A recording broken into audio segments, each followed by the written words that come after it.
ইসরায়েলের বিরুদ্ধে জিহাদ ঘোষণা করা মুসলমান শাসকদের উপর ফরজ হয়ে দাঁড়িয়েছে। এই যে আকাশে শিশুর লাশ ভেসে বেড়াচ্ছে, এটা কোনো পৃথিবী হতে পারে না। ঐতিহাসিক মার্চ ফর গাজা ঘোষণা করা হয়েছে। জাতি ধর্ম নির্বিশেষে সকল মানুষের অভূতপূর্ব আগ্রহ এবং সাড়া তৈরি হয়েছে।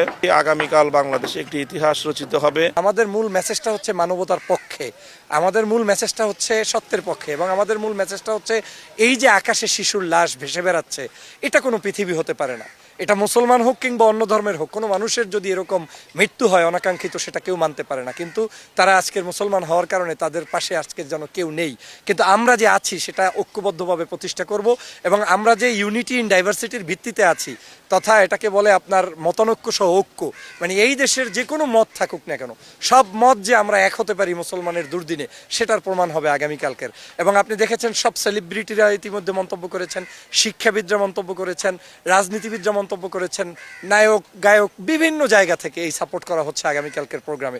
অতএব আমি মনে করি আগামীকালকের প্রোগ্রামটা একটা ঐতিহাসিক প্রোগ্রামে রূপান্তরিত হবে। আগামীকালকের প্রোগ্রামটা সর্বময় সফল একটা প্রোগ্রাম হবে। বাংলাদেশকে ঐক্যের একটা প্রতীক হিসেবে সারা বিশ্বের মুসলমানরা যাতে দেখতে পায় কালকে, এটা আমরা চাই, যে গাজাবাসীর পক্ষে, প্যালেস্টাইনের পক্ষে এবং বাইতুল মুকাদ্দাসের পক্ষে আমরা যাতে কালকে স্লোগান তুলতে পারি।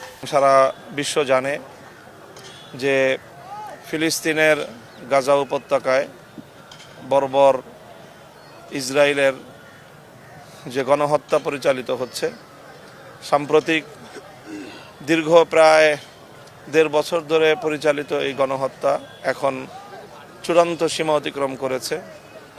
বীভৎস সেই হত্যাকাণ্ডের দৃশ্যগুলো গাজার আবাল বৃদ্ধ বনিতা, বিশেষ করে ছোট ছোট দুগ্ধপায়ী শিশু, তারাও যেভাবে হত্যাকাণ্ডের শিকার হচ্ছে, নির্বিচারে নারী শিশুদেরকে যেভাবে হত্যা করা হচ্ছে, এই দৃশ্য গোটা বিশ্ব বিবেককে নাড়া দিয়েছে এই দৃশ্যগুলো।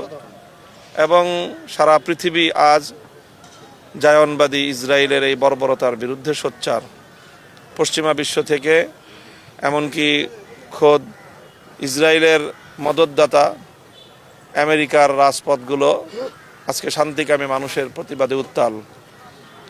ইউরোপ, আমেরিকা সহ সারা পৃথিবী আজকে ইসরায়েলের এই গণহত্যার বিরুদ্ধে সোচ্চার এবং উত্তাল, বিক্ষুব্ধ।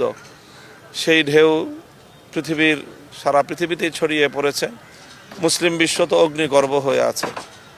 সারা পৃথিবীর সকল শান্তিকামী প্রতিবাদী মানুষের পাশাপাশি ধর্মপ্রাণ মুসলমানদের এই দেশ বাংলাদেশের মানুষ, সারা বাংলার মানুষ আজ ফিলিস্তিনের মুক্তি এবং গাজাবাসীদের পক্ষে, তাদের জন্য সংহতি জানাতে সারা বাংলাদেশের মানুষ বদ্ধপরিকর এবং ঐক্যবদ্ধ।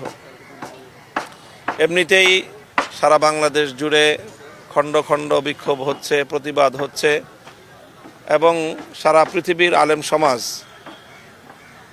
মুসলিম বিশ্বের শাসকদের প্রতি বিশেষ আহ্বান জানিয়েছেন যে অবস্থায় মুসলিম বিশ্বের শাসকরা যেন ঐক্যবদ্ধ কোনো একটি সিদ্ধান্ত গ্রহণ করে।